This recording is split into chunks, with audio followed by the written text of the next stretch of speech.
ভাই ভাই ভাই একটু একটু একটু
আবু তুরাবকে দিনের বেলায় দস্তগীর সরাসরি গুলিবর্ষণ করেছে এবং তাকে হত্যা করেছে। আমরা দীর্ঘ আকাঙ্ক্ষিত অনেক আন্দোলনের ফসল গতকালকে পিবিআই কর্তৃক আসামি দস্তগীরকে গ্রেফতার করা হয়।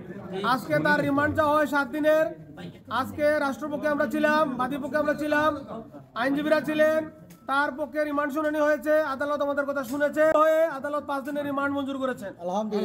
আমরা তার ব্যাপারে বলি যে তিনি একজন সিরিয়াস কিলার। তিনি রিমান্ডে অস্বাভাবিক ধরে নিতেন, করতেন, নির্যাতন করতেন। তাকে পরিচয় দেওয়া হলে তো বিএনপি জামাত, তখন তিনি উল্লাস করতেন এবং আরো বলতেন যে আরো নির্যাতন করা হবে।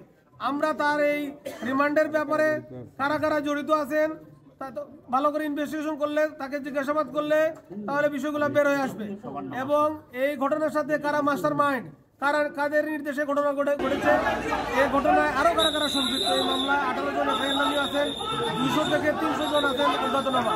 এদেরকে চিহ্নিত করা দরকার। এই জন্য রিমান্ড যথাযথ এবং কার্যকর।